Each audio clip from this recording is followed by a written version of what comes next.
Naini coal block విషయంలో BRS ఏ విధంగా చేసిందో అలాగే కాంగ్రెస్ కూడా అలాగే చేస్తుందని కేంద్ర మంత్రి కిషన్ రెడ్డి ఆరోపించారు. అవినీతి అక్రమాలకి సింగరేణి అడ్డాగా మారిపోయిందన్నారు.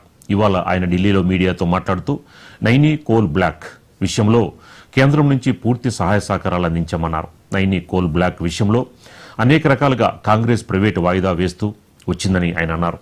అవినీతి జరిగిందని, టెండర్లు రద్దు అయ్యాయని వార్తలు వచ్చాయని అన్నారు. తాము మైనింగ్ బ్లాక్స్ ని పారదర్శకంగా చేశామని అన్నారు.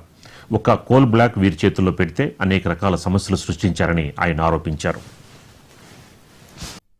కేంద్ర మంత్రిగా బాధ్యతలు తీసుకున్న తర్వాత ఒరిస్సాలో భారతీయ జనతా పార్టీ ప్రభుత్వం ఏర్పడిన తర్వాత నైనీ కోల్ బ్లాక్ సంబంధించినటువంటి అనుమతులు, చివరి అనుమతులు రావడానికి కూడా స్వయంగా ముఖ్యమంత్రి గారితో మాట్లాడి, కేంద్ర మంత్రి ధర్మేంద్ర ప్రధాన్ గారితో మాట్లాడి సింగరేణికి అనుమతులు వచ్చే విధంగా ప్రయత్నం చేసిన విషయాన్ని మరొకసారి మీకు గుర్తు చేస్తా ఉన్నాను. కానీ దురదృష్టం ఏంటంటే నైనీ కోల్ బ్లాక్ సంబంధించినటువంటి చివరి అనుమతులు వచ్చిన తర్వాత కూడా కాంగ్రెస్ పార్టీ ప్రభుత్వము అనేక రోజులుగా కోల్ బ్లాక్ సంబంధించినటువంటి పనులు ప్రారంభించాల్సింది పోయి, టెండర్ల ప్రక్రియ పారదర్శకతో కొనసాగించాల్సింది పోయి అనేక రకాలుగా కారణాలతో వాయిదా వేస్తూ వచ్చింది. ఇన్ని రోజులు ఆలస్యం చేయాల్సిన అవసరమే లేదు.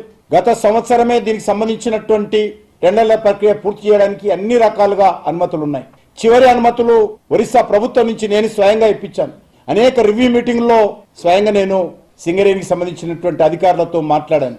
కానీ చివరికి ఈరోజు కోల్ బ్లాక్ సంబంధించినటువంటి టెండర్లు వచ్చిన తర్వాత మళ్ళీ ఈరోజు అది రద్దు కావడము, అనేక రకాల అక్రమాలు, అవినీతి జరిగిందనేటువంటి వార్తలు రావడము నిజంగా ఇది సింగరేణి కార్మికుల పట్ల, సింగరేణి పట్ల అన్యాయం చేస్తా ఉన్నారనే విషయాన్ని సందర్భంగా మనం చేస్తా ఉన్నాం.